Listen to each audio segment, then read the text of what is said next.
Presentamos En Tres Puntos. Flavio Gutiérrez. Ustedes y nuestros invitados analizarán el acontecer nacional e internacional, hechos e ideas que ocupan la atención de la sociedad.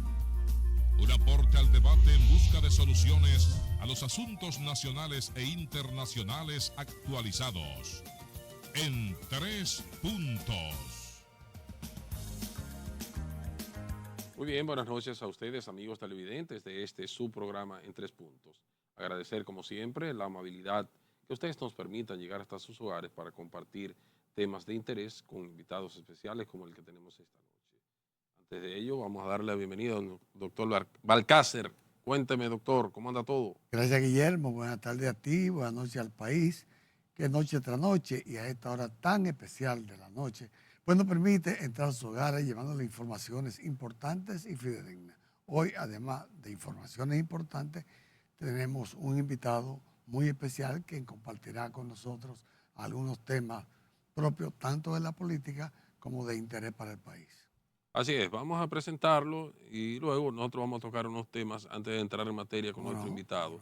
Nos referimos al señor Wilkin Moreno, un joven político, además de profesional, especialista en materia de riesgos, a propósito de este tema que ha estado en boga en los últimos días por la lamentable tragedia del YECC. Y pues de igual forma también tocaremos otros temas de interés. Bienvenido, estimado. Un gusto. Muchas gracias por la invitación. Un placer estar en el medio de estas dos estrellas. Bueno, agradecerle la amabilidad de compartir con nosotros y vamos a tocar temas de interés con nuestro invitado.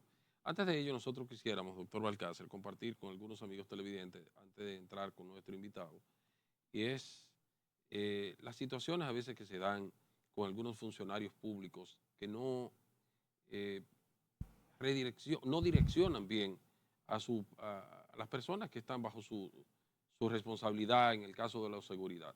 Hoy se dio un caso muy bochornoso con la seguridad tanto de la vicepresidenta de la República como de la señora ministra de Interior y Policía, Farideh Raful, en un acto de investidura de la Policía Nacional en el Coliseo Teo Cruz específicamente, donde asistieron ambos funcionarios, la señora vicepresidenta de la República, Raquel Peña, y Farideh Raful como ministra de Interior y Policía. Ella estuvo también el jefe de la policía, entre otros. Se dio un hecho muy bochornoso con un seguridad supuestamente de Farideh Raful, otros dicen que de la vicepresidenta, en el momento en que una periodista le hace una pregunta respecto a el permiso para la marcha que se tiene programada contra los inmigrantes ilegales. Y ella no respondió, los seguridad la bloquearon a la periodista de manera abrupta, a una periodista de sexo femenino, embarazada, de una forma atropellante, vulgar, que no se le puede pasar por alto eso. A la joven que tiene la blusa verde específicamente. Y hay que reconocer también que dentro de esas arbitrariedades de esos seguridad, hay analfabetos funcionales de ellos, pero hay también personas humildes que hay que reconocerla, que es la vicepresidenta de la República, que al momento de enterarse de esa situación, ya que ella estaba en el escenario o en la mesa de honor, pues ella baja y habla con los periodistas, porque hay también los amigos de la prensa debemos de ser solidarios, y ahí hubo solidaridad con un miembro de un canal hermano de CDN específicamente, que hizo que la señora vicepresidenta escuchara su clamor por esa arbitrariedad irrazonable, porque los los periodistas, los amigos de la prensa no son delincuentes, como él lo dijo, no son pica pica, andan buscando la información y le hacen una pregunta a cualquier funcionario o cualquier persona y la persona o el funcionario responde si quiere y si no, no, pero no hay que atropellar a una persona, a un profesional de la comunicación que le está haciendo solamente una simple pregunta. Eso es algo irrazonable, pero reitero, dentro de lo irrazonable, dentro de la arbitrariedad, dentro del atropello de analfabetos infuncionales, hay también que resaltar esa humildad de la señora vicepresidenta de la República. Que lo propio debió hacerlo Farideh Raful, bajar también y ir a pedirle disculpas, como lo hizo la señora vicepresidenta de la República, a los periodistas, a los medios de comunicación, y específicamente a esa dama como ella que estuvo ahí. Y que Farideh es una persona de los medios, eso me extraña también, esa actitud, que ella no bajase de la mesa de honor y viniera a acompañar a la vicepresidenta ahí, independientemente de que la vicepresidenta ya lo hizo y tiene superioridad en cuanto a rango, si se quiere decir, pero debió de bajar y acompañar a la vicepresidenta. Y ella también pedir disculpas y tomar las acciones necesarias. Caramba. Lo que pasa, Guillermo, que hay políticos que cuando lo nombran en un cargo importante, esa ínfula de poder, ese deseo trujillista de mandar, lo hace que actúen de esa manera. Primero, lo que usted dice, que debió bajar Farideh por dos razones. Debió acompañar a la vicepresidenta de la República por respeto a la categoría que ocupa la vicepresidenta como la segunda en el país. Debió acompañarla. Tercero, porque es la viceministra de lo Interior y Policía.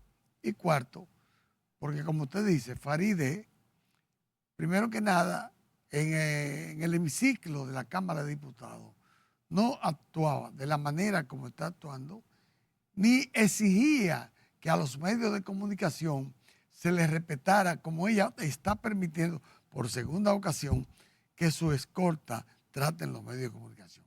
¿Qué quiero decir con esto? Como usted dice, Farideh es una profesional del derecho, pero que se ha desenvuelto durante mucho tiempo en los medios de comunicación, en diferentes programas importantes del país, donde ha trabajado antes de ser ministra. Es decir, que a ella no le luce permitir que nadie de su escolta. Pero yo me atrevo a decirle lo siguiente. Regularmente las escoltas actúan de acuerdo a la forma en que actúan quienes son sus jefes. O bien, si esa escolta supiera que eso le va a traer consecuencias con la ministra de lo Interior, no va a actuar así. Pero como él sabe que parece ser que a la ministra Raful, diferente a su padre Tony, que no es un hombre que reaccione de esa manera. Un caballero, entonces, Tony Raful. Yo creo que Farideh, todo el sentido de la palabra, doctor. De verdad, con todo el respeto que me merece como dama y como ministra, yo creo que debe revisarse. Claro, claro que sí. Ahí está el llamado. Mire, ¿Usted iba a tocar otro tema, doctor? Mire, hay un tema que yo quiero tocar. Yo oía unas declaraciones del doctor Waldo Ariel Suero, donde él criticaba, si así se quiere, donde él acusaba, no voy a decir cierta molestia, pero cierto desacuerdo con que al Colegio Médico Dominicano el gobierno no lo haya o consultado o llamado a reunión para tomar las medidas protocolares que ha tomado la Dirección de Migración en los hospitales. No es menos cierto que el Colegio Médico está para asesorar y está dentro de la ley al gobierno, pero en materia de salud. En esta situación, el Colegio Médico no tiene nada que asesorar porque aunque hayan algunos agentes migratorios que los primeros días, porque es lógico, es algo que se está empezando a implementar, hayan cometido ciertos errores, pero los reglamentos que se han estado o que se habla de poner en práctica, Guillermo, hablan de que después que el paciente, el ciudadano extranjero, cualquiera que sea, aunque sabemos que la mayoría son migrantes haitianos, después que ha atendido en los hospitales y después que van a ser dados de alta, es que entonces, Guillermo, las autoridades del hospital, llámense los directores, los jefes de servicio, le notificarían a la gente de migración de que ese ciudadano va a ser dado de alta para que entonces ahí es que entraría o así es que debe ser, aunque hayan habido fallas. Ahí es que entraría el agente de migración, porque antes no. Se supone que primero debe estar la atención médica y después se pedirían los documentos de rigor para ver si este ciudadano está o no está ilegal dentro de la República Dominicana. Yo creo que debe revisar el protocolo, doctor, porque ahí hay cosas que nosotros somos signatarios de convenios internacionales que debemos cumplir. Y el derecho a la salud, eso es algo sagrado. No, pero Sagrado. se dice que la atención en primero y después. Sí, doctor, pero no usted, y en eso usted es la persona más indicada para, diríamos, fortalecer o no lo que voy a decir, como profesional de la medicina que usted es. ¿Por qué digo esto? Una persona recién parida, no es posible que la monten en un camión y se la lleven a la frontera a 300 y pico o a 400 kilómetros a deportarla. Ellos la están llevando ahí a Jaina. O una persona, doctor, que peor, ahí no hay condiciones para tener a una persona. No Igual importa, que también. cuando usted pare, déjele decir antes que usted siga, cuando dan a luz en la maternidad, ya sea en la Altagracia o en la maternidad San Lorenzo de los Minas, si el parto es normal, llámese esto que no hay cesárea, esa paciente da de alta inmediatamente. Y si vive en un barrancón de Gualey, se va para el barrancón de Gualey. Sí, pero usted sabe que va con un cuidado, porque ya su cuerpo tiene que restablecerse de ese parto, más si es normal, igual que cuando lo hacen una cesárea también. Son situaciones que hay que analizarla bien.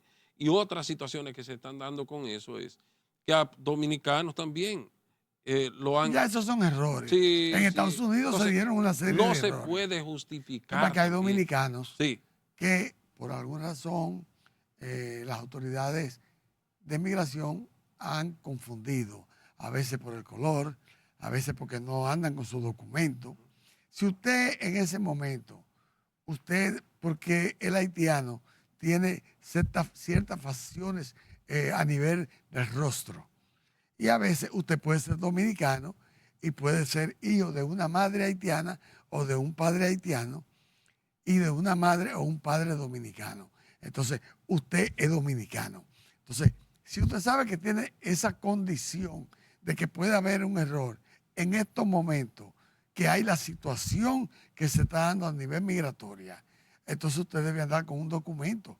Pero hay situaciones, doctor, que se dan de dominicanos que no tienen documentaciones, que yo conozco, que han perdido a su padre, su madre lo ha abandonado, o han perdido a los dos y todavía son mayores de edad y todavía no tienen una documentación.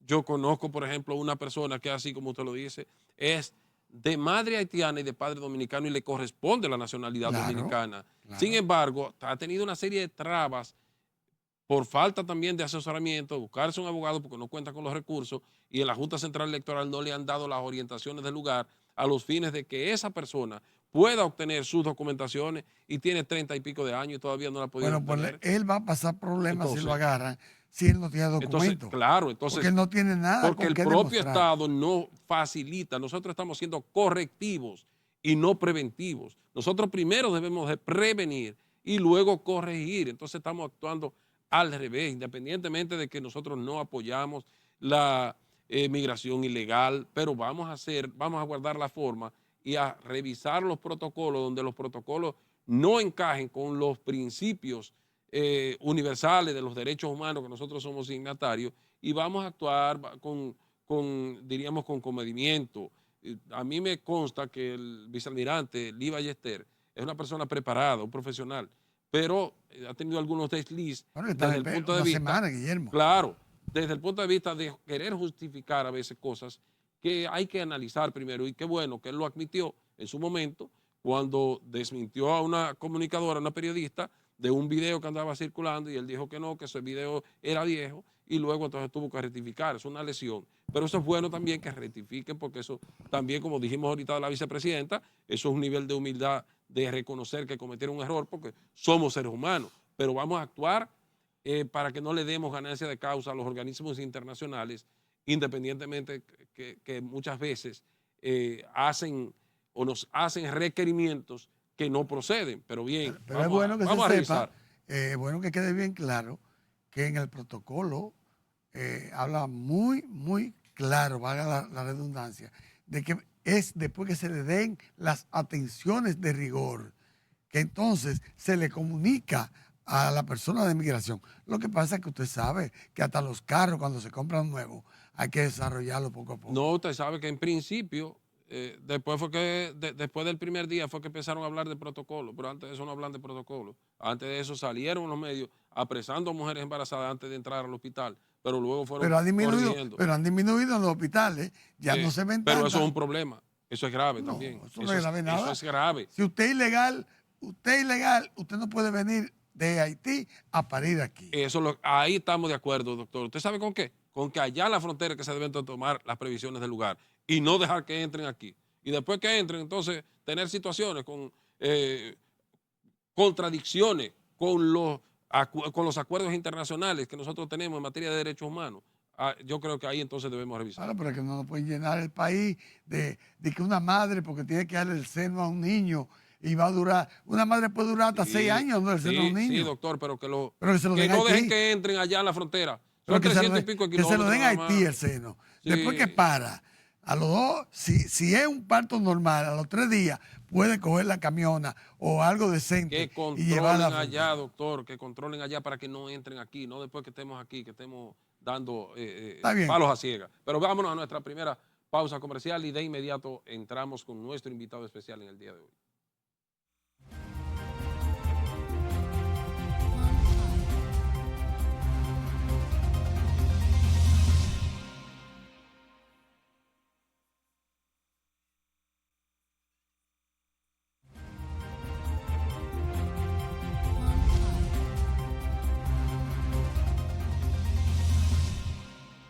Muy bien, continuamos en este su programa en 3 puntos y vamos a entrar con nuestro invitado especial en el día de hoy. Como dijimos al principio, el joven Wilkin Moreno, joven político, miembro de la Dirección Central de la Fuerza del Pueblo y especialista en planificación y riesgos. A propósito de, como decíamos, de este tema de riesgos que está muy en boga en los últimos días, lamentablemente.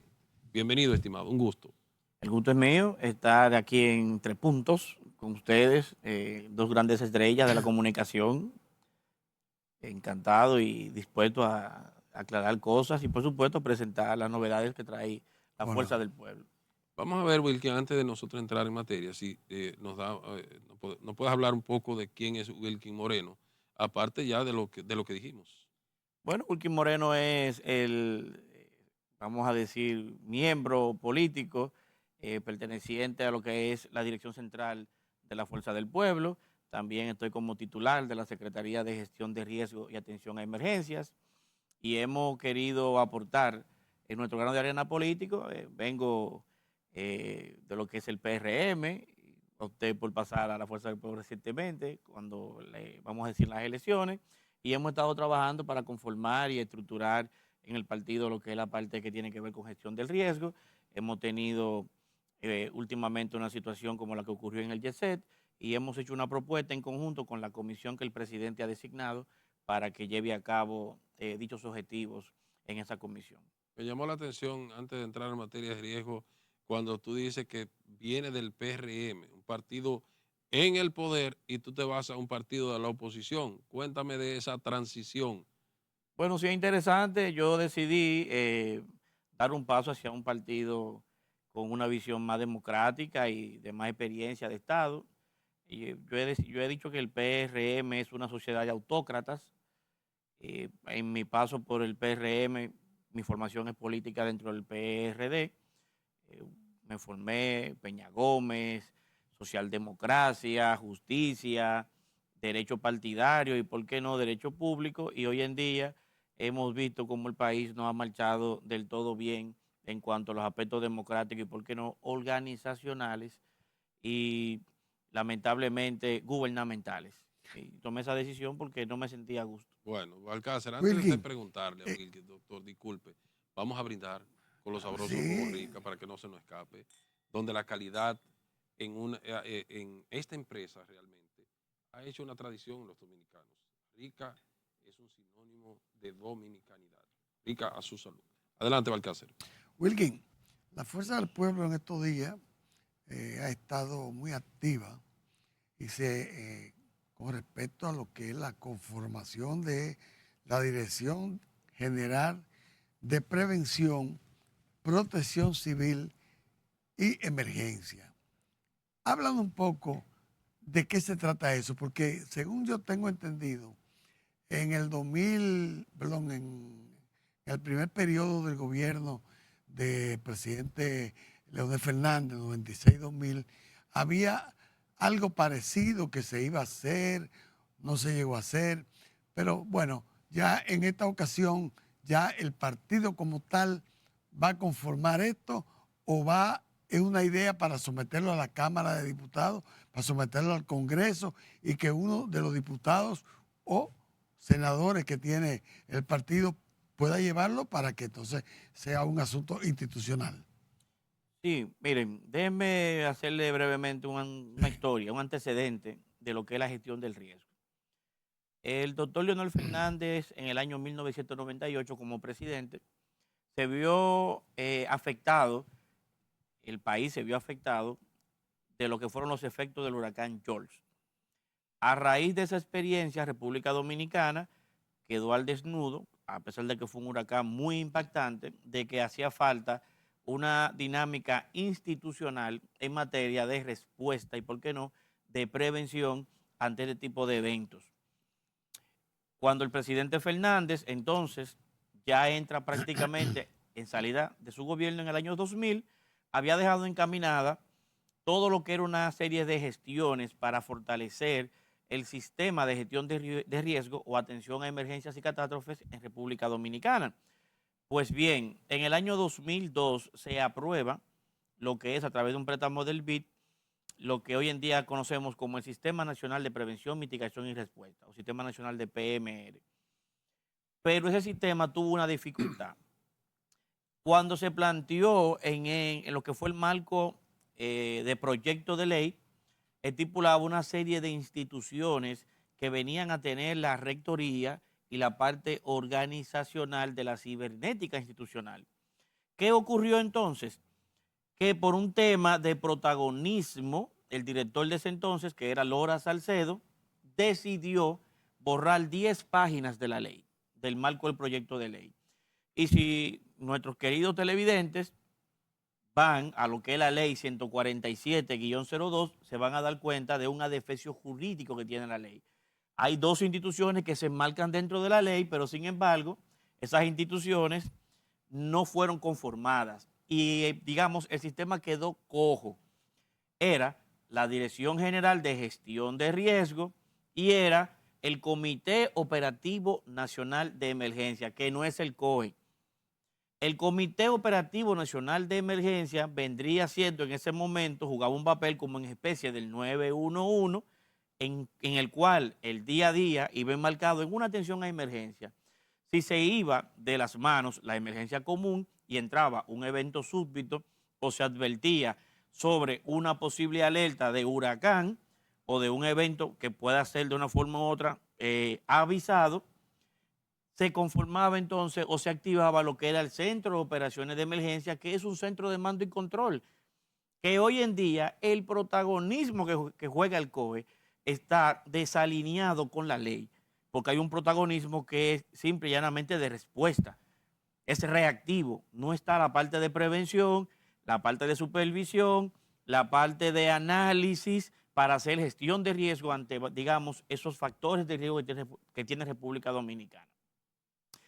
¿Qué ocurre? A la llegada del doctor Leonel Fernández en el 2004, entonces se retoma una solicitud del presidente para poder restaurar el sistema y no es hasta el año 2009 que se establece un nuevo reglamento de la ley que ajusta la rectoría de la misma, pero aún así quedó incompleto el sistema. En el 2016, entonces el presidente instruye un decreto, que es el 316-06, en el 2006, donde a los bomberos y a la parte municipal se le asigna cierto protagonismo dentro del sistema y ciertas funciones para poder llevar a cabo, digamos, una cibernética institucional de manejo operativo dentro de la Ley de Gestión de Riesgo. Pero ¿qué ocurrió? El presidente también en ese mismo año en Naciones Unidas reclamó que los países se unieran para dar una atención adecuada en el marco de los desastres. Y en Naciones Unidas, en el 2010 se aprueba lo que es el plan Operfor, que es un plan que viene a conformar en República Dominicana un hub de atención a emergencias y desastres. Pero entra la transición. Ya eso es después que el desastre está dado. Es que tiene materia de prevención, porque es como la preparación para que estemos con las herramientas del lugar ante la ocurrencia de un evento, podamos dar asistencia.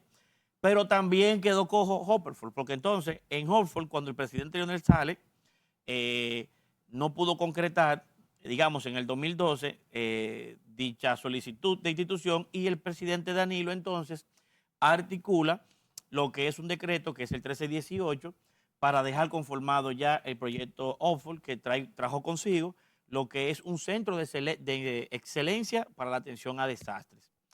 Conformado todo esto, entonces, ya ustedes saben que no atacó el COVID. Como no ataca el COVID, entra el presidente Luis Abinader y todas esas instituciones, todos esos avances se vieron entonces en retroceso. No por el COVID, sino porque a la llegada del presidente se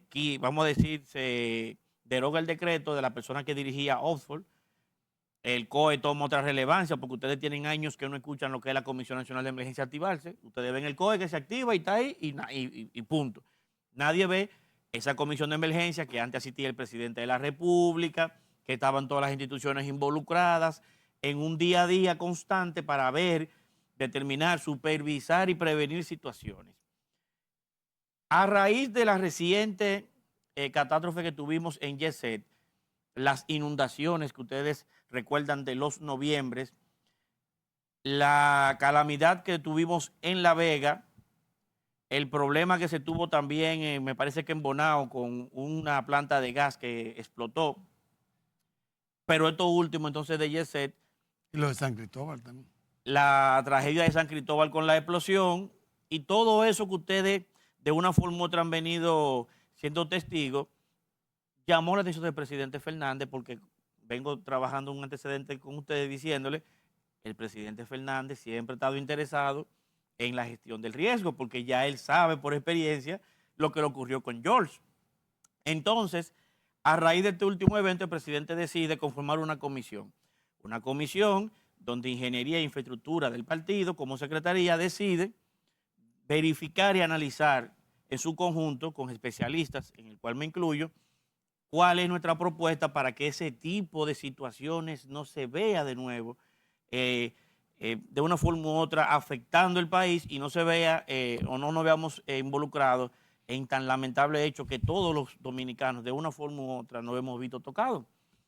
A raíz de todo esto, entonces, hemos hecho esa comisión, nos hemos reunido y el marco de esas actividades y de esos análisis arrojó una dirección que debió existir y que, aunque tenemos la defensa civil, estamos proponiendo la Dirección General de Protección Civil y Atención a Emergencia. Protección civil porque en términos técnicos la protección civil tiene que ver con un marco rector de lo que es el resguardo ciudadano en materia de prevención, mitigación y respuesta a emergencias y a eventos catastróficos. En este caso, esta dirección viene siendo la rectora de lo que es el sistema de gestión de riesgo, donde procura tener unas comisiones de análisis, donde procura que la ONESBI, que es la institución que maneja vulnerabilidad sísmica e inspecciones de edificaciones, tenga un órgano rector que después de esas inspecciones, después de esas construcciones que se realizan, pueda llevar un análisis de un día a día de que se pueda de una manera u otra identificar cualquier elemento que traiga el traste de una posible tragedia. ¿No teme la fuerza del pueblo, por no decir la secretaría que va a dirigir esto o que va a tratar de que se implemente a nivel estatal? ¿No temen ustedes que un país que está sobregirado, y se dice quiere, de tantas nóminas y instituciones, de que esto se convierta en algo más que una simple burocracia? Pero es... No, Ok. no. Miren por qué. ¿Tú quieres que subamos a...? No, no, está bien, la puedes responder. Rápidamente, la Dirección General de Protección Civil y Atención a Emergencias lo que viene a hacer es las instituciones que están, como la Defensa Civil, todo, digamos, en el marco que se está presentando de la ley, absorbe la Defensa Civil como unidad rectora. Si usted lee la Ley de Gestión de Riesgo, la Defensa Civil es la que preside la Comisión Nacional de Emergencia y preside el Sistema Nacional de PMR como organismo técnico. Nosotros lo que estamos es actualizando todo ese marco legal que yo le explicaba a ustedes que estaba inconcluso, para que sea un órgano rector que tenga las capacidades de supervisión de una forma u otra, de fiscalización de esas estructuras, fiscalización de esos eventos masivos que se realizan en el país, para prevenir y poder identificar a tiempo cualquier situación que pueda dar al traste con una emergencia o catástrofe. Bien. Bueno, vámonos a nuestra siguiente pausa comercial y en breve retornamos.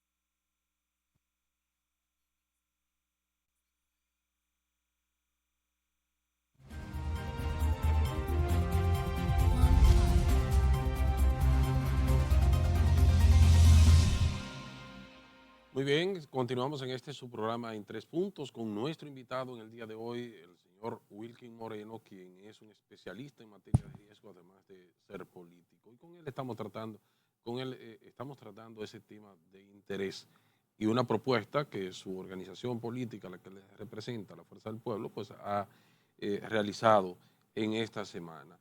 Y antes de irnos a la pausa, nosotros hablábamos, Alcázar le hacía una pregunta en función de la estructura organizacional, si no se piensa que puede ser más burocracia en lo que tiene que ver con las instituciones estatales, y él muy bien pues detallaba esa parte que la visión en que se tiene para que se implemente esa propuesta es diferente y no burocratiza el Estado, más bien eficientiza con un tema tan nodal o tan interesante como este, y que debemos de tomar acciones. ¿Cómo estaría esa dirección general, Wilkin, estructurada, además de los detalles que ha dado? ¿A qué ministerio respondería? Sí, vuelvo y repito, la Dirección General de Protección Civil y Atención a Emergencias iría en la sombrilla del Ministerio de la Presidencia. Okay. Es el órgano rector que tiene que ver con todos los consejos, con todos los organismos de dirección, digamos, transversal, para de esa forma poder llevar a cabo una rectoría de un sistema, que es el Sistema Nacional de Gestión de Riesgo. La novedad que trae la dirección es que en el marco del Sistema Nacional de Prevención, Mitigación y Respuesta, el órgano rector de hoy en día es la Defensa Civil, pero lo es con una ley que data del 1966, obsoleta, con objetivos en ese momento que eran paramilitares, ¿verdad? Por eso su nombre lo dice, Defensa Civil.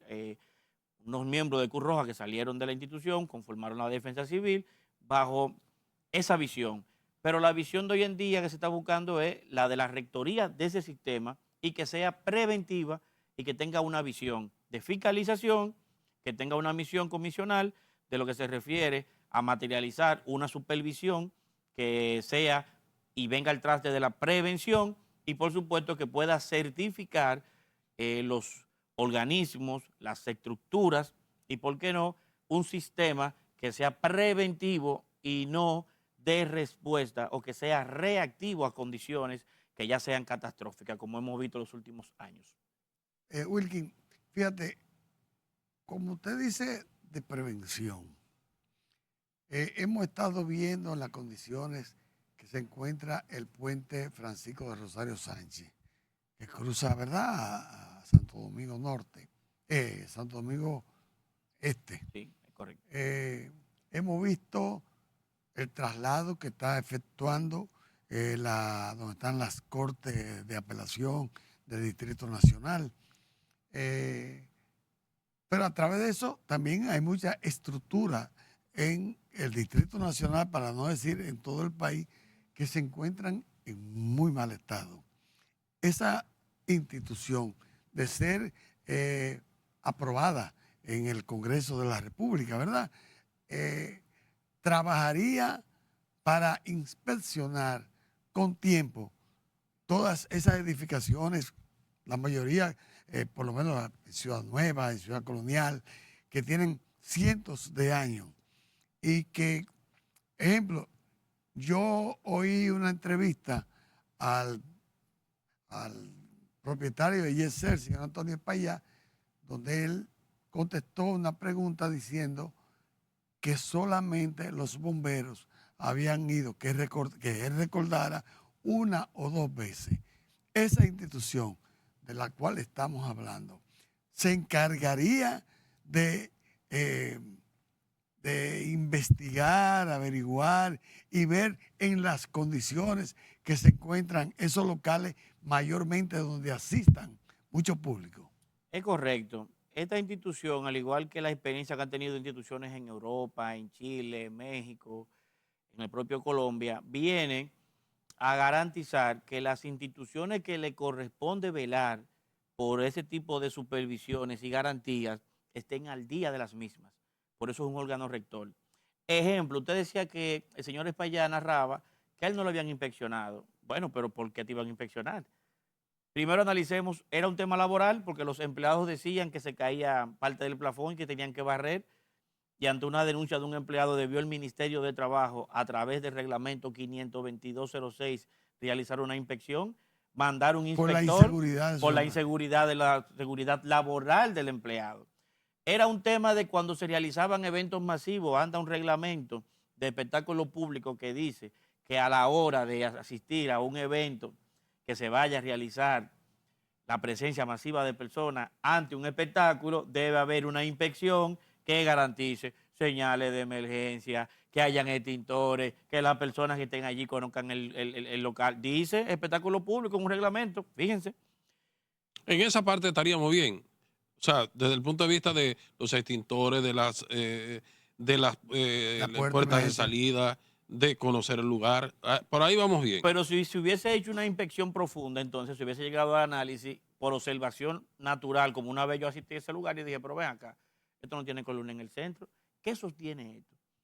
Y de un momento a otro, entonces, infraestructura, a través de los códigos decimos resistencia, como aquí se han evaluado todos los centros de una forma u otra masivos, hubiese detectado con tiempo ante la ocurrencia de un evento que pudiera pasar algo, como en el caso de un terremoto, de un sismo. No un evento súbito como que se presentó de un colapso repentino. O sea, esa conjunción de cosas que le estoy diciendo solamente se pueden llevar a cabo cuando una institución entra a hacer evaluaciones y análisis producto de entender la fatalidad que pueda ocurrir, como en otros países.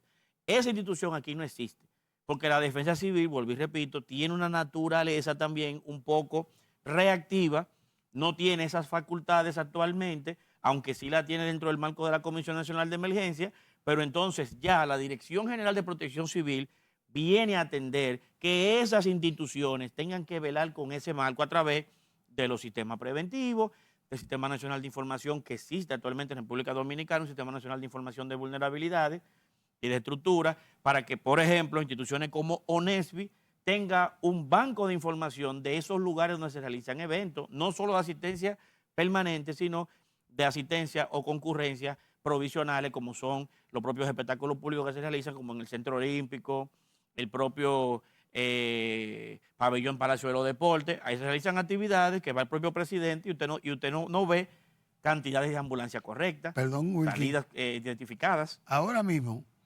yo leí un documento ayer de el estadio, ¿no? El nombre no sería el estadio, la arena de De Santiago. Cibao, correcto. Que Eh, tiene problema en el techo. que tiene un problema en el techo y eso da grima cuando usted ve ese techo así.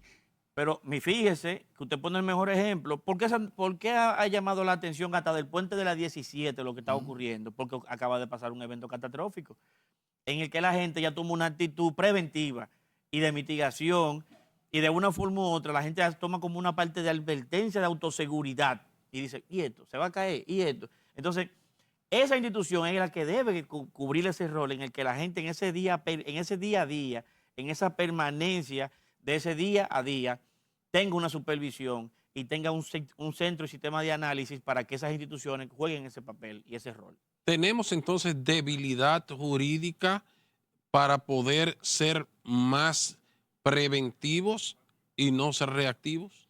Sí, es correcto. El presidente de la República en su momento habló de un vacío. Aquí no hay vacío, aquí hay una laguna jurídica. Hay una gran diferencia en materia legal entre lo que es un vacío y una laguna. Cualquiera pone en Google vacío y laguna jurídica y le van a salir las diferencias. Aquí hay muchos reglamentos, hay leyes, como hemos venido tratándolo, que tienen esa parte. Ahora, en materia de prevención y mitigación objetiva para tratar esos posibles eventos o esa posible causa, sí existe una laguna porque no hay una institución que juegue el rol de supervisión y de articulación entre las instituciones que tienen que velar por ese tipo de situaciones. Entonces, ahí entonces va dirigida la propuesta que ustedes han formulado en esta semana a los fines de que se creen las estructuras, tanto desde el punto de vista estructural, institucional, como de la parte legal también, ¿cierto? Es correcto, porque la fuerza del pueblo, con sus profesionales y técnicos en esa reunión, en esa comisión, determinó mediante un análisis las debilidades y en torno a esas debilidades, la crisis que ha habido, tenemos la oportunidad de crear lo que usted mencionaba, una institución que en el marco operacional dé al trate con también la parte que tiene que ver de una forma u otra con el castigo jurídico. Aquí no hay penalidad entre la ocurrencia de nada. Aquí por eso todo el mundo lo toma suave porque la gente dice, bueno, si yo no cumplo con esto, ¿qué me penaliza? Una Entonces, demanda supone- civil que es con ese tipo de compañía, en el caso del IEXEC, con responsabilidad limitada, que todo el mundo sabe que el propio nombre lo dice, responsabilidad limitada, Correcto. y afecta a lo que es la empresa, no a la persona. Si se van por lo penal, lo más que pueden llegar es a 2 años de prisión. Un bajo régimen muy limitado y bajo régimen de consecuencias en República Dominicana ante estos tipos de eventos. Y no debiera ser, opino yo, Wilkin, esas instituciones, no solamente el IEC, todas las instituciones, vamos a decir, que donde van personas, donde se aglomeran personas, muchas, no debieran los seguros que protegen esas instituciones, no debieran cuando van a conferirle una póliza de seguro, no debieran también, como hacen con los carros, que lo chequean y lo evalúan para ver si... Sí, por supuesto. Yo encontré muy extraño que alguien dijo como que le habían pagado el seguro. En estos días un abogado, escuché diciendo eso. En la transferencia del riesgo, los seguros toman en cuenta y a cabalidad las inspecciones en materia del tipo de estructura o del tipo de riesgo que van a asegurar. En el tipo de riesgo que se aseguró, yo no creo que exista un seguro que pague por un derrumbe espontáneo de una estructura sin ninguna situación, salvo que hayan puesto una bomba, salvo que haya habido un terremoto. Estamos hablando de un evento súbito que hubo una falla, como han dicho todos los ingenieros, estructural. Entonces, ante una falla estructural que no debió suceder, hay que esperar incluso, ¿verdad?, el análisis final que se está haciendo, el levantamiento final, el informe que se está esperando para ver qué ocurrió, pero sin lugar a dudas colapsó la estructura y colapsó en un momento que estaba habitado, que estaba siendo de una forma u otra amenizado un evento y que estaba lleno en una concurrencia prácticamente completa. Entonces, los seguros para usted transferir el riesgo tienen que manejar cuáles son los riesgos en lo que puede incurrir la estructura. En este caso, los factores de riesgo que se pueden ver afectados. Si es un incendio, si es un terremoto, si es un huracán, si es por la ocurrencia de cualquier tipo de evento que contemple el seguro. Entonces, sí se puede exigir y se va a exigir dentro del marco legal que las empresas estén aseguradas, no solamente como estructura, sino en el marco de los eventos, porque una gente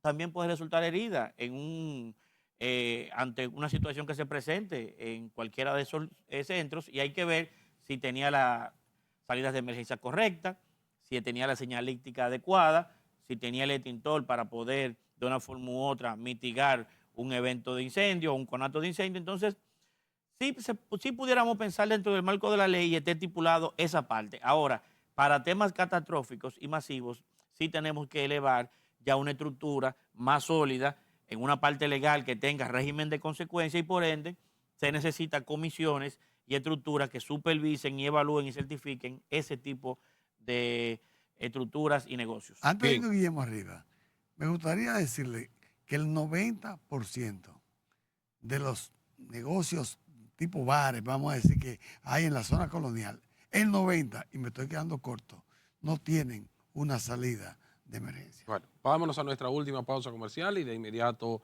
regresamos.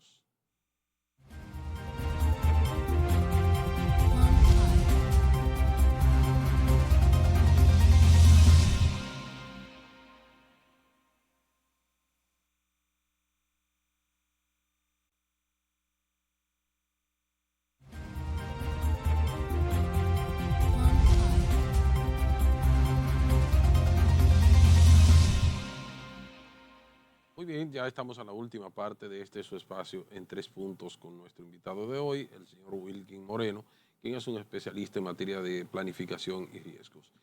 Y además de pertenecer a una organización política, la Fuerza del Pueblo, que ha hecho una propuesta, reiteramos, en esta semana, a los fines de que se pueda crear una Dirección General de Riesgos.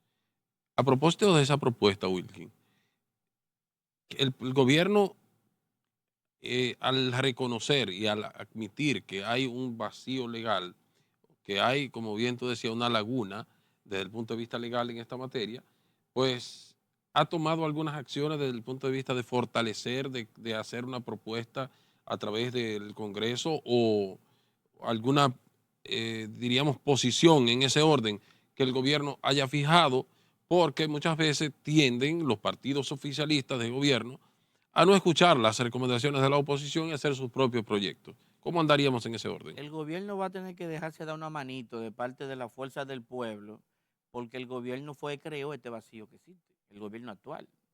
Vacío para llamarle como el presidente ha señalado. Y no existía antes, No. porque la ley que tiene No, porque si vacío. usted analiza los R de obras públicas, ellos de una forma u otra hacían una supervisión hasta el año 2020, se realizaban las inspecciones. Cuando se forma y se estructura el MIBE como ley para hacer ese ministerio, es que ese código de supervisión de estructura quedó fuera en el marco. Por eso es que el propio Espaillá dice, no, los bomberos fueron, que a mí no me inspeccionó nadie, el gobierno tiene la culpa porque ellos saben que hay un marco de una forma u otra que el propio presidente confesó vacío, ¿verdad? Que es una laguna de esa parte. Entonces, creo que el presidente y sus funcionarios deben dejarse dar una mano de las personas que tienen la experiencia, han conducido este país y han estructurado este país a nivel legal y jurídicamente hablando de una forma correcta y planificada. Porque este es un gobierno con una escasa y profunda formación o falta de formación en planificación y organización, y se están dejando ahogar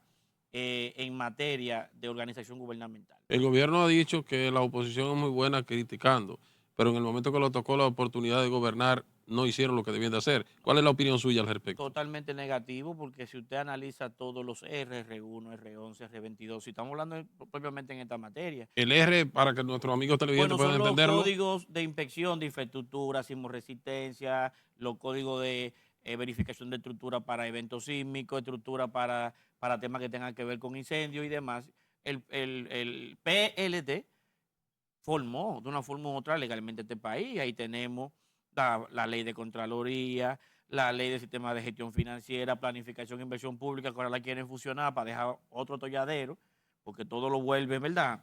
Es una mezcolanza. Pero entrando de nuevo en la materia, el reglamento y decreto 31606, la propia ley de gestión de riesgo, lo que tiene que ver con el fortalecimiento de los radares, que no se ha vuelto a comprar uno, después que Lionel compró el único radar que en este país existe. Entonces, cuando usted estructura, por lo menos en lo que tiene que ver con gestión de riesgo, pero también se va a la parte estructural de planificación y desarrollo de República Dominicana, usted encontró un gobierno en el 2020 que, a pesar de una pandemia, iba creciendo, iba en creciente. Entonces, ¿de qué forma se realizó? ¿Y cómo encontraron entonces estructura? Aladino gobernaba. Wilkin, de mi parte, una última pregunta.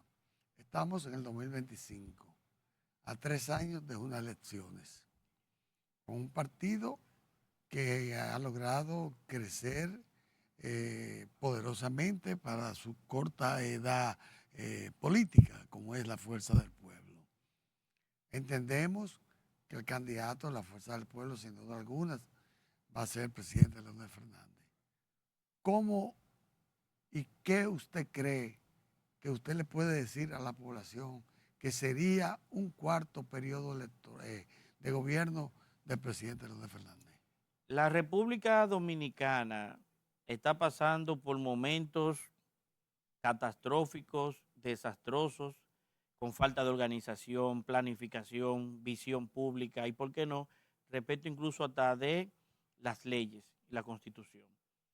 La Fuerza del Pueblo, como partido que unifica y cohesiona profesionales, técnicos y políticos de más alto nivel, garantiza con Leonel Fernández a la cabeza y, ¿por qué no?, como usted lo acaba de decir, como seguro presidente en el 2028, que la República Dominicana va a retomar lo que sería una visión de Estado de frente a lo que es la gobernanza pública. El PRM, el presidente Luis Abinader, no ha sabido mantener la política, porque los propios PRMistas se están quejando, que son los que generan las políticas institucionales para llegar a las políticas públicas. Que basta la experiencia, basta el nivel que tenemos, lo que conformamos en la Fuerza del Pueblo, una unidad monolítica partidaria para llevar al país al desarrollo y al camino de progreso que siempre los dominicanos hemos anhelado y que ya se tiene la experiencia porque se vivió en esos gobiernos dirigidos propiamente por Leonel Fernández Reina. Se dice que si la oposición no se unifica, en el caso del Partido de la Liberación Dominicana y la Fuerza del Pueblo y otras fuerzas políticas, no tendrían nada que buscar, porque divididos y el gobierno unificado, pues habría pocas cosas que buscar en un torneo electoral. ¿Cuál es la opinión suya al respecto? Yo no creo que sea así. En el 2028 la unidad que habrá en nuestro país la va a crear la nación, el pueblo, la necesidad que está pasando la gente va a unificar su criterio en torno al mejor candidato, que va a ser un candidato de experiencia, y la experiencia la tiene propiamente el doctor Leonel Fernández Reina. Bien, un mensaje final en 30 segundos a los amigos que nos escuchan a propósito de su formación profesional en materia de riesgo para que tomen las previsiones del lugar. A pesar La Fuerza del Pueblo ha traído a colación esta semana una propuesta de protección civil y atención a emergencia. El pueblo dominicano debe sentirse seguro. Lamentamos el hecho que ha ocurrido, pasamos el pésame a cada una de las víctimas y por eso nosotros estamos aquí para dar la mano amiga como partido y como entidad política, y el pueblo debe unirse en torno a la propuesta que estamos realizando porque trae al traste la prevención y la seguridad pública en el caso de la seguridad ciudadana que la población dominicana está esperando. Muchísimas gracias, estimado, y decirle que el programa está abierto para que en cualquier momento que deseen venir a plantear sus propuestas a nuestros amigos televidentes, pues aquí estamos a sus órdenes. Gracias a ustedes, hermano. Y de igual manera a ustedes, amigos televidentes, darle las gracias por permitirnos llegar hasta sus hogares y desearles un feliz resto de la noche y feliz fin de semana. Doctor. Hasta el lunes. Bien.